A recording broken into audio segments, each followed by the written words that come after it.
Hello friends, I am Sumit Goyal, assistant professor of mathematics. तो आइए देखिए, आज के लेक्चर में हम करने जा रहे हैं हमारी टाइप 3 के क्वेश्चंस। हमारा जो टॉपिक चल रहा है वो था कि साइमल्टेनियस लीनियर इक्वेशंस को जो 2 और 3 वेरिएबल्स में हैं उनको कैसे सोल्व करते हैं हम मैट्रिक्स मेथड से। तो हम सबसे पहला कर रहे हैं केस, यूनिक सॉल्यूशन का केस कर रहे थे। हमको क्या करना होता है ये मैं आपको ऑलरेडी बता चुका हूं। जो हमें इक्वेशंस दी होती है उसे इस मैट्रिक्स फॉर्म में रिप्रेजेंट करना होता है। फिर ए जो यहाँ पर मैट्रिक्स दी हुई है उसका डिटर्मिनेंट निकालना होता है, और अगर वो नॉट इक्वल टू 0 आता है तो इट मींस हमारा यूनिक सॉल्यूशन एग्जिस्ट करता है। ये मैं ऑलरेडी आपको इससे पहले वाले लेक्चर में बता चुका हूं डिटेल में। अब देखिए, हम थर्ड टाइप का क्वेश्चन करने जा रहे हैं कि किस तरीके से क्वेश्चन और पूछा जा सकता है। देखिए, थर्ड टाइप के क्वेश्चन में क्या होगा, आपको एक मैट्रिक्स दी हुई है ए और उसने कहा है कि फाइंड ए इनवर्स, और आपको इस मैट्रिक्स का इनवर्स निकालना है पहले तो, और उसके बाद उसने कहा है and hence solve the system of equation this, और उसके बाद ए इनवर्स निकालने के बाद आपको क्या करना है, इस मैट्रिक्स का आपको क्या करना है, जो ये साइमल्टेनियस लीनियर इक्वेशंस दी हुई है इनको सोल्व करना है ए इनवर्स निकालने के बाद इस मैट्रिक्स का।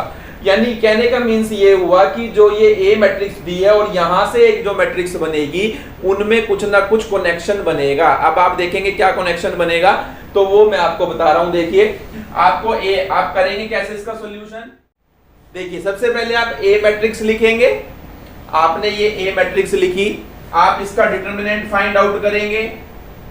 जो इसका डिटर्मिनेंट आता है वो 10 आता है, जो नॉट इक्वल टू 0 है, और ये इस चीज को इंडिकेट करता है कि इनवर्स हमारा एग्जिस्ट करेगा, क्योंकि इनवर्स एग्जिस्ट करने के लिए ये कंडीशन होती है कि हमारा जो डिटर्मिनेंट है वो नॉट इक्वल टू 0 आना चाहिए। तो हमने क्या करना है, इस मैट्रिक्स का डिटर्मिनेंट निकालना है सबसे पहले, और ये देखेंगे कि इनवर्स एग्जिस्ट करता है या नहीं करता। तो डेफिनेटली करेगा, उसने लिखा है find A inverse, it means inverse तो एग्जिस्ट करेगा। इनवर्स एग्जिस्ट करेगा इट मींस जो डिटर्मिनेंट है वो नॉट इक्वल टू 0 हमारा आएगा। इसके बाद आपने देखिए, मैं निकाल कर नहीं दिखा रहा हूं, आपको प्रॉपर ढंग से करना है क्योंकि मैं ये सब चीजें आपको ऑलरेडी सिखा चुका हूं। इसके बाद आप क्या करेंगे, सारे कोफैक्टर्स निकालेंगे इसके, और कोफैक्टर के बाद आप क्या निकालेंगे, ए इनवर्स निकालेंगे। तो ए इनवर्स क्या होता है, 1 बाय डिटर्मिनेंट ऑफ ए और इनटू में एडजॉइंट ऑफ ए। तो मैं डायरेक्ट लिख रहा हूं, जो ये आएगा 1 बाय 10, और जो इसका एडजॉइंट आता है आपका वो मैं यहां पर लिख रहा हूं। आपका जो एडजॉइंट आएगा वो आपका आएगा 422 माइनस 505, ये आपका आएगा, और साथ में 1 माइनस 2 3, ये आपका इनवर्स आएगा इस मैट्रिक्स का। तो यानी आपको पहले ए मैट्रिक्स लिखनी है, उसका डिटर्मिनेंट निकालना है प्रॉपर वे से, कोफैक्टर्स निकालेंगे, एडजॉइंट निकालेंगे, और उसके बाद ए इनवर्स निकालेंगे। अब आपका ए इनवर्स निकल चुका है, अब आप इसको यूज करेंगे। देखिए, उसका ये हेंस का मतलब होता है जो प्रोसेस आपने पहले कर ली है उस प्रोसेस का यूज कर इन इक्वेशंस को सोल्व करना है। अब देखिए, अब क्या है, अब आप लिखिए नाउ, जो आपको गिवन है x minus y plus z equal to 4, 2x plus y minus 3z equal to 0 and x plus y plus z equal to 2। तो ये देखिए, ये मैंने इक्वेशन लिखी। अब इसको मैट्रिक्स फॉर्म में रिप्रेजेंट कीजिए। मैट्रिक्स फॉर्म में अगर मैं इसको रिप्रेजेंट करता हूं तो ये देखिए 1 माइनस 1 1, 2 1 माइनस 3 1 1 1, और ये आपका x y z equal to 4 0 2 आएगा यहां से। तो आप देखेंगे ये जो मैट्रिक्स बन रही है ये यही मैट्रिक्स है जो ऑलरेडी आपको गिवन थी। तो यहां पर आप क्या लिखेंगे, देखिए ये कौन सी मैट्रिक्स थी, ए थी। अगर ए नाम दिया तो जो मैट्रिक्स का नाम यहां दिया है उसी का यूज करना पड़ेगा आपको। अगर बी दिया है तो बी लिखना पड़ेगा, सी दिया है तो सी ही लिखना पड़ेगा। तो यहां पर ए है ये मैट्रिक्स, और ये आपका एक्स है, और इसे आप कह सकते हैं बी। अब ये ए एक्स इक्वल टू बी बना है, और आपको पता है एक्स किसके इक्वल होगा, ए इनवर्स बी के इक्वल होगा, क्योंकि आप ऑलरेडी ए का इनवर्स निकाल चुके हैं। इट मींस हमें डिटरमिनेंट निकालने की जरूरत नहीं है, हम बार बार ये अब देखने की जरूरत भी नहीं है यूनिक सॉल्यूशन है, क्योंकि जब हम सब चीजें पहले ही निकाल चुके हैं, हमें पता है कि ए यही है और ए का डिटरमिनेंट नॉन इक्वल टू 0 आया है, इट मींस यूनिक सॉल्यूशन है। यूनिक सॉल्यूशन है तो उसके लिए हम किससे निकालते हैं unique solution, x is equal to A inverse b से।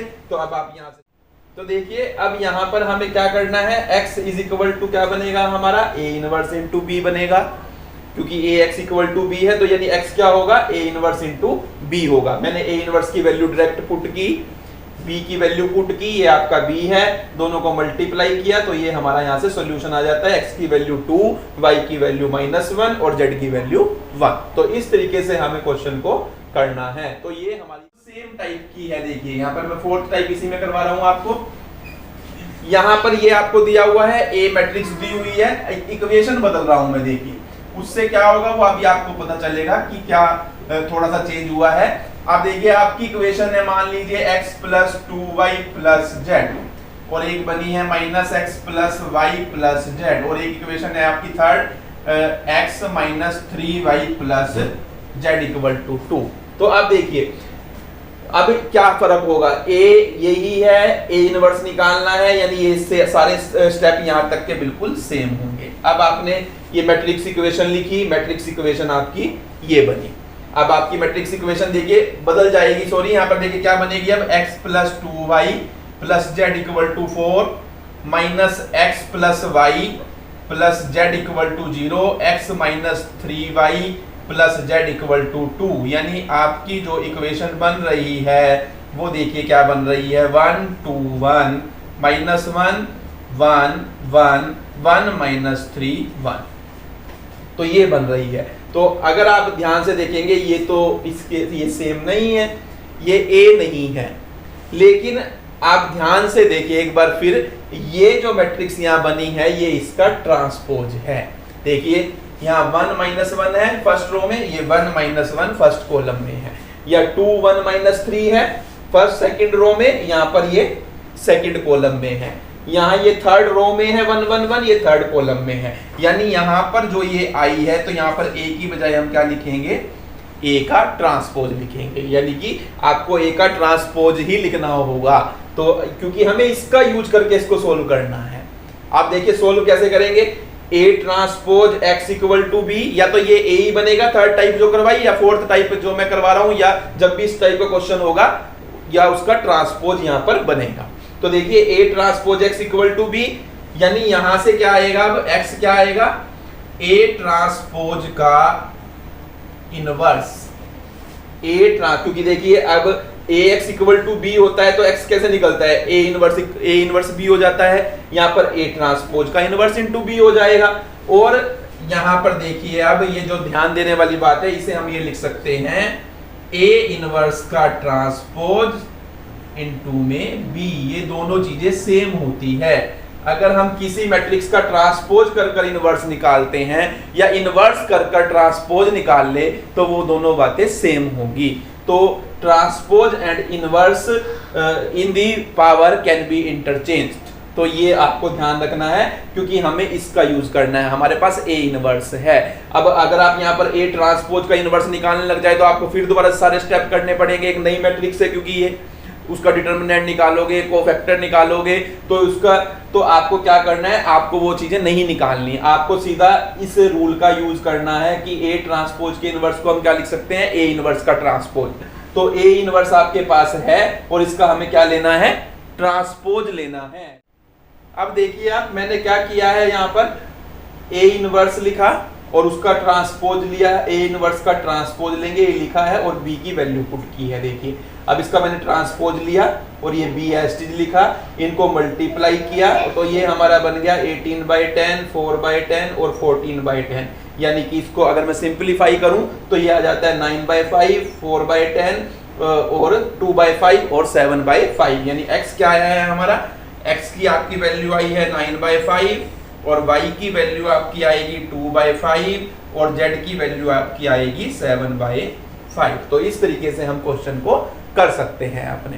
तो देखिए, तो दो तरीके से ये क्वेश्चन पूछा जा सकता है, ए गिवन होगा, या तो यहां पर जो इक्वेशन बनेगी, इनसे इक्वेशन से मैट्रिक्स बनेगी वो खुद ए ही बन जाएगी या उसका ट्रांसपोज बनेगी। तो जब खुद बन जाएगी तो तब तो सिंपल सा ही है, बस ए इनवर्स का यूज करना है और सीधा डायरेक्ट बी से मल्टीप्लाई कर एक्स वाई जेड की वैल्यू आ जाएगी। और अगर ट्रांसपोज बनेगी तो इस रिजल्ट का यूज करना है कि ए ट्रांसपोज के इनवर्स को क्या लिखेंगे, ए इनवर्स का ट्रांसपोज, यानी हम ए इनवर्स का जो हमारा आया है उसका ट्रांसपोज निकालेंगे और उसको बी से मल्टीप्लाई करेंगे और वहां से हमारी एक्स वाई जेड की वैल्यू आ जाएगी। तो इस तरीके से हमें इस क्वेश्चन को कंप्लीट करना होता है। नेक्स्ट टाइप देखिए हमारी, ये हम कर रहे हैं अब हमारी फिफ्थ टाइप। इसमें देखिए आपको दो मैट्रिक्स दी होगी, एक मैट्रिक्स ए दी हुई है और एक बी दी हुई है। हो सकता है इनका नाम आपको ना दी हुई है, डायरेक्ट ए दो मैट्रिक्स दे दे और वो कहेगा इन दोनों की प्रोडक्ट निकालो, find the product of to matrices. तो आपने एक को नाम दे देना ए और एक को नाम दे दो बी, आपकी मर्जी है। उसके बाद प्रोडक्ट निकालने के बाद आपको क्या करना है, एक इक्वेशंस दी हुई है, जो साइमल्टेनियस इक्वेशंस दी हुई है उन्हें सोल्व करना है, जो रिजल्ट यहां आया है उसका यूज कर। तो देखिए हम कैसे निकालेंगे। आप पहले इनकी प्रोडक्ट निकालेंगे तो उसके लिए आपको क्या करना है, ए लिखिए, मैट्रिक्स जो आपको गिवन है ये आपने ए लिखी, और फिर आप लिखेंगे दूसरी मैट्रिक्स जो आपको गिवन है, वो गिवन है 7 2 -6 -2 1 -3 -4 2 5। अब आप इन दोनों की मल्टीप्लाई कीजिए, मल्टीप्लाई मैं सिखा चुका हूं, आप इन दोनों की मल्टीप्लाई करेंगे तो ये आपका ये रिजल्ट आएगा, यानी एक स्केलर मैट्रिक्स आपकी आएगी। स्केलर मैट्रिक्स आएगी यानी डायगोनल के एलिमेंट इक्वल होंगे और बाकी सब क्या होंगे, जीरो होंगे। तो ये कुछ भी नंबर आ सकता है, वो अलग अलग आएगा लेकिन हमेशा स्केलर ही आएगी। तो ये कंफर्म है, इन वाले क्वेश्चन में ये स्केलर से ही आती है तभी ये क्वेश्चन हो पाता है। तो ये हमेशा इसी टाइप की आएगी, यानी डायगोनल पे जो भी एलिमेंट आएगा वो सेम होगा, कुछ भी आ सकता है, जैसे इसमें 11 आ रहा है और बाकी सब जीरो होंगे। तो अब उसमें से अगर आप 11 कॉमन ले लेंगे उस एलिमेंट को तो आपके पास आइडेंटिटी मैट्रिक्स बच जाएगी। तो ये देखिए, यानी ये आपकी बन गई है। आप ये कह सकते हैं कि जो आपकी प्रोडक्ट आई है ए बी वो किसके इक्वल आई है, 11i3 के इक्वल आई है।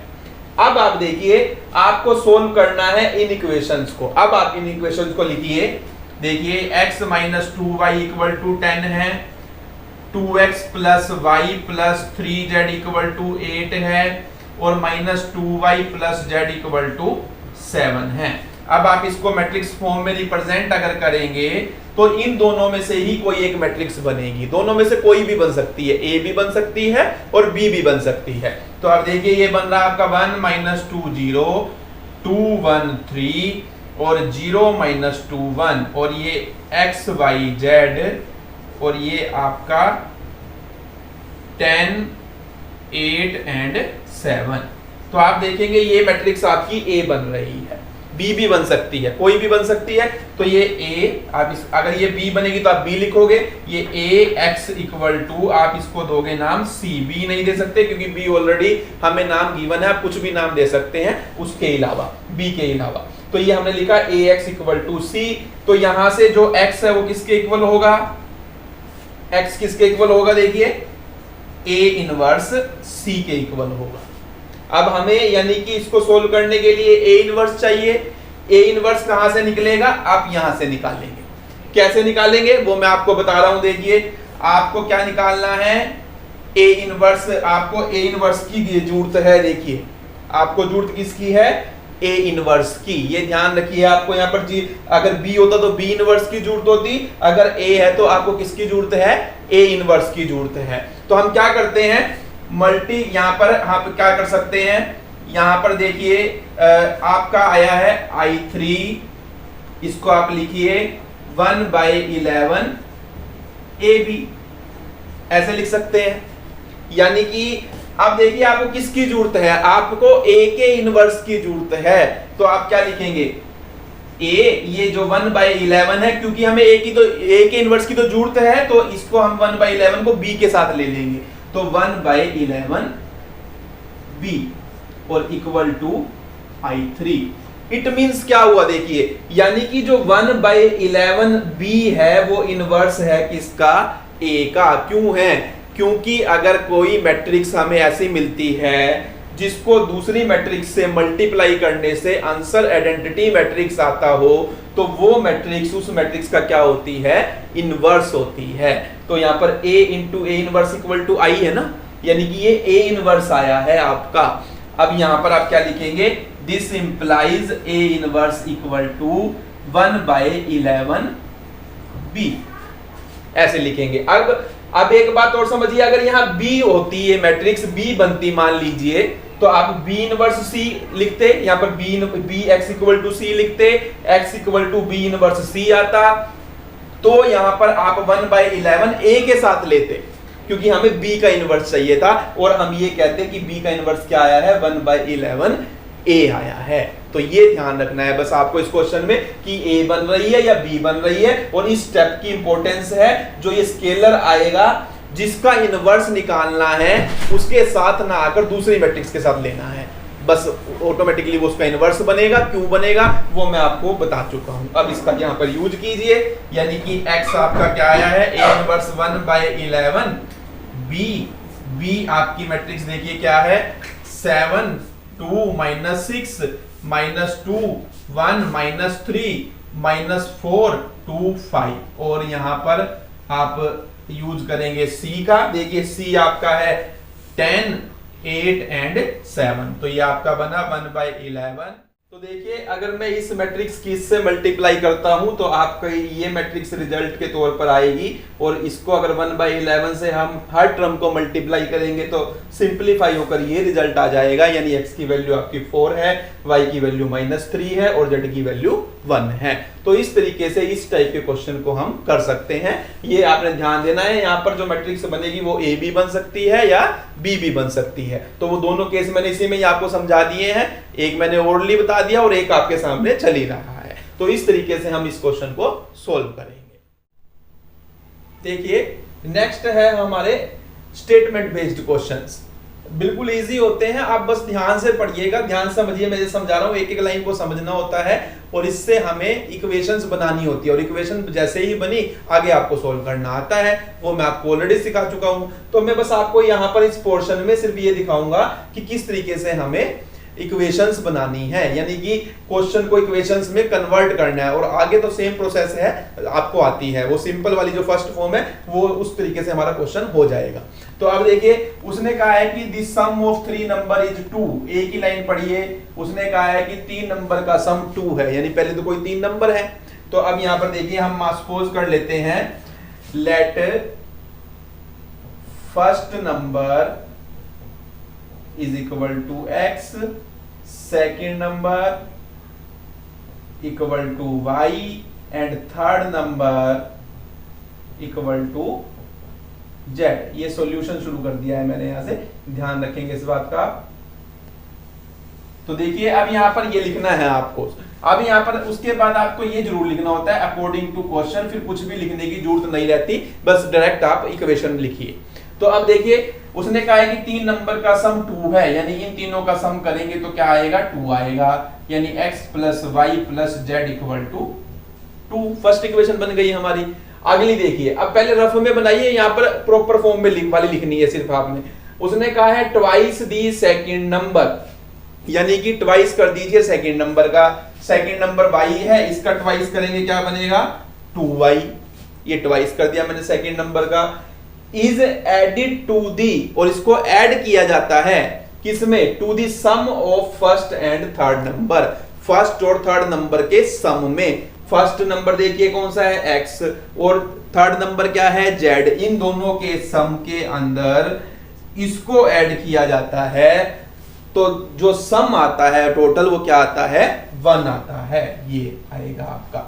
अब इसको यहां कैसे लिखेंगे, यहां आप ऐसे लिखेंगे, देखिए पहले x वाली टर्म लिखनी है, फिर y वाली 2y है, और फिर प्लस z इक्वल टू 1। बात तो एक ही है, लेकिन बनेगी पहले ऐसे, इसको आप समझेंगे क्या कहा है, क्योंकि पहले उसने कहा ट्वाइस करो सेकंड नंबर का, तो आपने ट्वाइस करा, अगर आप पहले यहां लिखेंगे आप कंफ्यूज हो सकते हैं, इसलिए रफ में बना लीजिए, फिर उसको प्रॉपर फॉर्म में ले आइए, एक्स वाई जेड की फॉर्म में ले आइए, सीक्वेंस में ले आइए, क्योंकि मैट्रिक्स तो एक्स वाई जेड से बननी है ना, आगे पीछे हो गया तो गलत हो जाएगी। अगर आप इसको ऐसे एसटी लिखोगे फिर मैट्रिक्स सही नहीं बन पाएगी आपकी, क्योंकि एक्स वाले सारे के सारे फर्स्ट रो कॉलम में आएंगे, वाई के सारे सेकंड कॉलम में, जेड के थर्ड कॉलम में मैट्रिक्स के अंदर। तो इस तरीके से हमें सीक्वेंस में एक्स वाई जेड में ही लिखना होता है। अब देखिए अगली लाइन पढ़िए, by adding second and third number to the 5 time the first number, यानी कि सेकंड और थर्ड नंबर को ऐड करना है किसमें, फर्स्ट नंबर के 5 टाइम में। फर्स्ट नंबर x है, इसके 5 टाइम में, तो आंसर जो आएगा वो 6 आएगा। यानी ये क्या बना हमारा 5x plus y plus z equal to 6। तो आपको यहां पर सॉल्यूशन जब करोगे तो इस तरीके से बस सिर्फ ये लिखना है, ये रफ वर्क है आपका, रफ में कीजिए और यहाँ पर प्रॉपर फॉर्म में लिखिए, आगे बस आपको आता है करना। सिंपल क्वेश्चन है ये, जो टाइप 1 के क्वेश्चन होते हैं वो क्वेश्चन बनेगा ये आपका बिल्कुल, इसमें और कोई टाइप नहीं बनेगी, हमेशा फर्स्ट टाइप ही बनेगी, सिंपल, जो सबसे सिंपल होती है। यानी ax इक्वल टू b बनेगा, आप डिटर्मिनेंट निकालोगे, नॉट इक्वल टू 0 आएगा, कोफैक्टर बनेंगे, इनवर्स बनेगा, x is equal to a inverse b करके x y z की वैल्यू आएगी। जो x आया है यानी वो आपका फर्स्ट नंबर है, जो y आया है वो आपका सेकंड नंबर है, और जो z आया है वो आपका थर्ड नंबर है। तो इस तरीके से हमें क्वेश्चन को करना है। अब आप देखिए मैंने एक क्वेश्चन और लिखा है, मेनली वैसे एग्जाम में जो इस टाइप के क्वेश्चन पूछे जाते हैं 3 नंबर के ऊपर जो बेस्ड होते हैं, कभी कभी इस टाइप का भी पूछ लेता है। तो देखिए एक क्वेश्चन मैंने ये भी लिखा है, आप इसको भी समझ लीजिए। देखिए उसने कहा है school wants to award its student for the value of honesty, regularity and hard work with a total cash award of ₹6,000। यानी कि कोई स्कूल है वो अपने बच्चों को इन वैल्यूज के लिए, ऑनेस्टी, कोई बच्चा ऑनेस्ट है, कोई रेगुलर है और हार्ड वर्क है, 3 कंसेप्ट उन्होंने लिए हैं। कौन कौन से लिए देखिए, honesty, regularity and hard work. तो अवार्ड उसके लिए देने हैं उसने तीनों के लिए, और जो टोटल अवार्ड देना है वो कितना देना है 6,000। यानी जो टोटल अमाउंट इन तीनों को मिलाकर खर्च करेंगे वो कितना करेंगे 6,000 करेंगे। तो आप क्या लिखेंगे, अवार्ड वैल्यू निकालनी है, तो आप लिखेंगे अवार्ड वैल्यू फॉर ऑनेस्टी। हमने सपोज किया ऑनेस्टी के लिए जो वो अवार्ड देने जा रहे हैं वो x रुपीज है, और award value for the regularity, regularity के लिए जो वो देंगे वो y रुपीज है, और जो हार्ड वर्क के लिए देंगे वो z रुपीज है। तो अब उसके बाद देखिए क्या करना है, अकॉर्डिंग टू क्वेश्चन, ये रफ वर्क है आपका। तो आप देखिए उसने कहा कि तीनों का जो टोटल सम है, जो तीनों के लिए अवार्ड टोटल दिया जाएगा वो 6,000 बनेगा। यानी कि ऑनेस्टी के लिए x दिया जाएगा और रेगुलरिटी के लिए y रुपीज, हार्ड वर्क के लिए z, तो इन तीनों का जो टोटल सम है वो कितना बनता है 6,000 बनता है। तो ये हमने यहाँ पर लिख लिया। देखिए फर्स्ट इक्वेशन बन गई। उसके बाद उसने कहा है देखिए 3 times the award money for hard work, यानी हार्ड वर्क के लिए जो मनी दी जाएगी उसका 3 टाइम, यानी कि 3z। ये रफ वर्क कर रहा हूं मैं। Added to that given for honesty, ये किसमें ऐड किया जाता है, यानी कि 3 टाइम z का किसमें ऐड किया जाता है, ऑनेस्टी के लिए जो अवार्ड दिया जाना है, कितना दिया जाना है x रुपीज, इसमें ऐड किया जाता है। तो जो अमाउंट बनता है वो 1100 बनता है।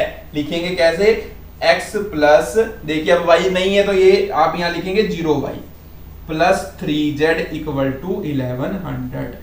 तो वेरिएबल कंप्लीट करने हैं आपको, जो वेरिएबल नहीं है उसके साथ 0 लगाकर लिख दिया जाता है। बात तो वही बनी, देखिए ये x प्लस 3z और 0, यानी ये भी तो x प्लस 3z ही है, 0y का मतलब तो 0 ही है, तो 0 को किसी में भी ऐड कर सकते हैं। लेकिन ये इसलिए लिखते हैं ताकि आपकी मैट्रिक्स सही बन जाए, सिर्फ ये पर्पज होता है। क्योंकि आप ये लिखोगे 1 1 1, फिर अगली रो में लिखोगे 1 0 3, अब अगर y नहीं होगा तो आप कंफ्यूज हो सकते हो, इसलिए ये अगर आप इस फॉर्म में लिखेंगे तो आपसे कभी भी मिस्टेक नहीं होगी। अब उसके बाद देखिए उसने कहा है, ये ध्यान से समझिए, देखिए अब उसने कहा है the award money given for honesty and hard work. जो अवार्ड मनी हम देंगे किसके लिए, ऑनेस्टी और हार्ड वर्क के लिए, यानी कि कितनी देंगे x प्लस z, क्योंकि ऑनेस्टी के लिए x है, हार्ड वर्क के लिए z है। Together is double the one given for regularity, यानी कि ये जो मनी देंगे, ये जितनी हम मनी किसके लिए देंगे, रेगुलरिटी के लिए देंगे, ये मनी डबल है इससे, ये इक्वल, ये आप पढ़कर आए हो इस तरह के क्वेश्चन, एज में भी किए आपने, 8th क्लास में भी किए हुए हैं एज के क्वेश्चन। तो वो कह रहा है ये चीज डबल होगी, ये चीज डबल है, तो जिसको डबल कहते हैं उसको डबल नहीं करते, हम इसको डबल कर देंगे। इक्वालिटी करनी है ना क्योंकि हमें, तो अब यहाँ पर x plus z equal to 2y, यानी ये क्या बनेगा आपका x, इसको मैं उधर लेकर जाऊं तो माइनस 2y और प्लस जेड इक्वल टू 0। तो ये हमारी 3 इक्वेशंस बनी है और आगे सोल्व करना आपको आता है। तो आप इस तरीके से इसका सॉल्यूशन करोगे, आप इस तरीके से स्टेटमेंट जो है उसको कन्वर्ट करोगे किसमें, इक्वेशंस की फॉर्म में, और फिर आगे सोल्व करना जैसे हम एज यूजुअल करते हैं मैट्रिक्स मेथड का यूज करके। देखिए अब मैं आपको नेक्स्ट टाइप के क्वेश्चंस करवाने जा रहा हूं। तो एक तो जब हमारा डिटर्मिनेंट अगर हम निकालेंगे वो 0 आ जाएगा, तब हमारे 2 केस अराइज होंगे, या तो नो सॉल्यूशन होगा या इनफाइनाइटली मैनी सॉल्यूशन होंगे। तो सिर्फ मैं आपको मेथड बता रहा हूं क्योंकि सब कुछ चीजें मैं आपको बता चुका हूं। देखिए ये मैंने नो सॉल्यूशन का एग्जांपल लिया है, ये इनफाइनाइटली मैनी सॉल्यूशन का एग्जांपल लिया है। आप इसे मैट्रिक्स फॉर्म में रिप्रेजेंट करेंगे तो ये आपका बनेगा 4 - 5 - 2 5 - 4 2 2 2 8, और यहां पर आप लिखेंगे x y z equal to 2 - 2 - 1, आप ये यहां पर लिखेंगे। तो ये आपका बन गया ax इक्वल टू b। अब आप क्या करेंगे, आप डिटर्मिनेंट निकालेंगे। डिटर्मिनेंट आपका यहां पर 0 आएगा। अब डिटर्मिनेंट 0 आएगा तो हमारा जो है नो सॉल्यूशन भी हो सकता है और इनफाइनाइटली मैनी सॉल्यूशन भी हो सकते हैं। वो कैसे चलेगा, उसके लिए आपको एडजॉइंट निकालना पड़ेगा। आप यानी कि अब क्या करेंगे, इसके कोफैक्टर्स निकालेंगे सभी के सभी, यानी a11 a12 a13, और फिर हम a21 a22 a23 a31 A32 A33, ये सब हम निकालेंगे। कुछ भी आएंगे आपके, मैं नहीं निकाल रहा हूं आपको क्योंकि ये निकालने आते हैं, मैं सिर्फ आपको प्रोसेस बता रहा हूं।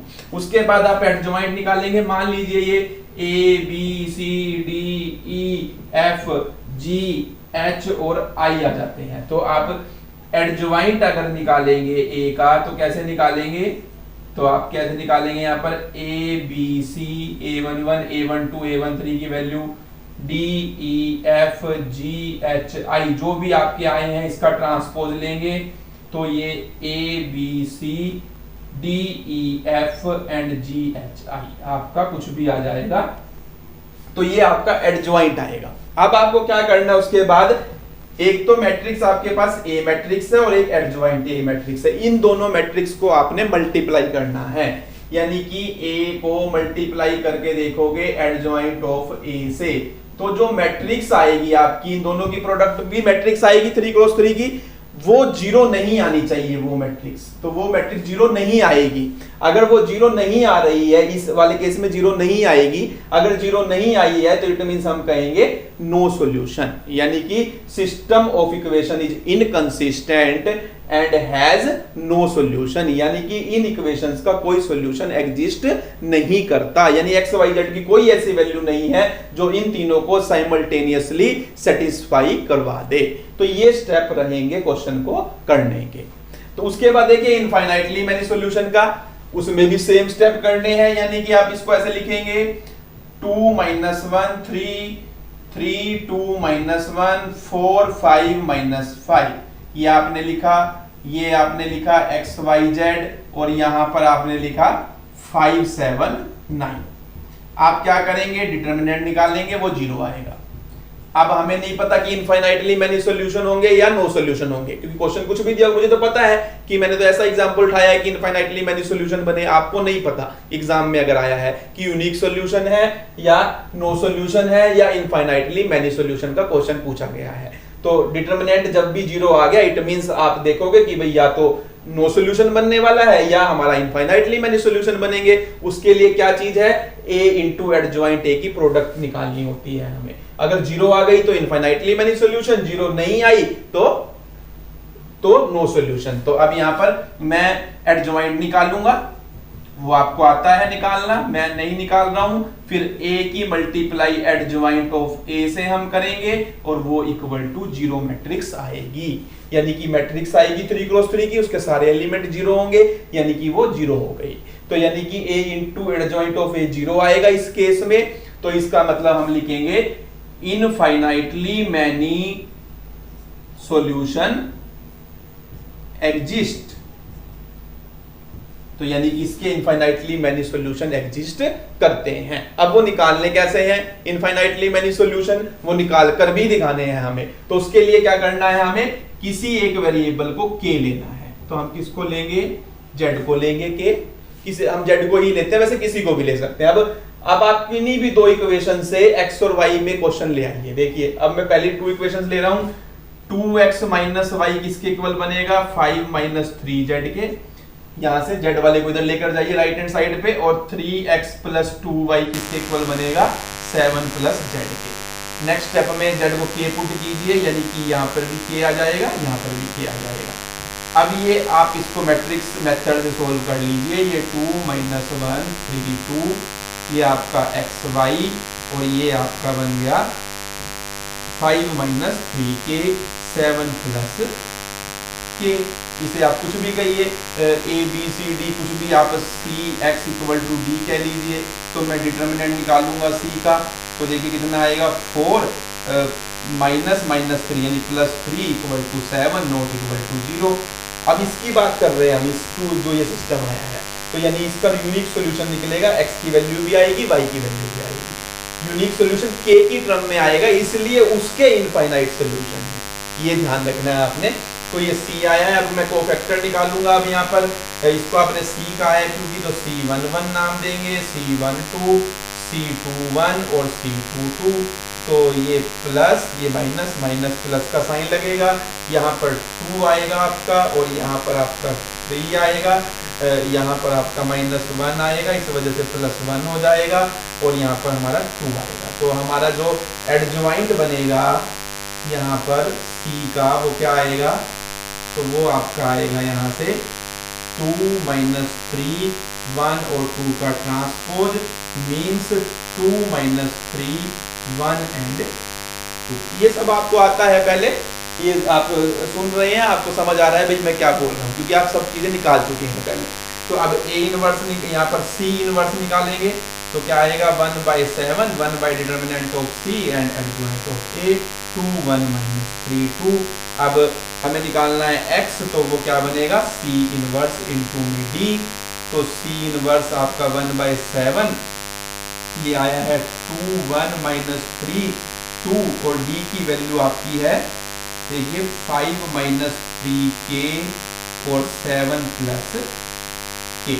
ये देखिए अब इसके बाद देखिए वो मैं यहाँ कर रहा हूँ, थोड़ा सा इस क्वेश्चन को स्पेस की वजह से कंप्लीट कर रहा हूँ यहाँ पर। तो x आपका आएगा देखिए 1/7, इसको इससे मल्टीप्लाई करते हैं, देखिए 2 को इससे करेंगे तो 10 माइनस 6k, 2 से इसको मल्टीप्लाई किया, इसको 1 से करेंगे तो प्लस 7 प्लस k, यानी ये आपका बन गया 10 plus 7 17 minus 5k, 17 minus 5k हमारा यहाँ पर आएगा। और यहाँ पर इसको करेंगे इससे, तो जो आएगा वो मैं डायरेक्ट लिख रहा हूँ। तो हमारा ये आता है यहाँ पर, अगर हम इसको सोल्व करते हैं तो ये हमारा आता है 11k माइनस 1। तो ये आपका यहाँ से बन गया 17 माइनस 5k बाई 7 और 11k माइनस 1/7, यानी आपकी ये जो वैल्यू आई है, एक x की वैल्यू आई है और एक y की वैल्यू आई है, और ये किसके लेने से आई है, z को k लेने से आई है, यानी कि ये इनफाइनाइट सॉल्यूशन आए हैं हमारे। जैसे जैसे हम k की वैल्यू बदलेंगे x y की वैल्यू भी बदलती जाएगी, z की वैल्यू भी बदलती जाएगी। तो ये हमारी k हमारी मर्जी का है, हम कुछ भी दें वैल्यू, आप कुछ भी दे के देखिए k को वैल्यू, तीनों x y z आएंगे, उसमें पुट कर देखिए ये सेटिस्फाई होंगी ये वाली इक्वेशन, फिर दोबारा कुछ और लेकर देखिए फिर सेटिस्फाई होंगी, यानी इनफाइनाइट सॉल्यूशन एग्जिस्ट करेंगे इसके। तो इनफाइनाइट सॉल्यूशन के केस में क्वेश्चन करने का जो फ्लो है वो इस टाइप से रहेगा।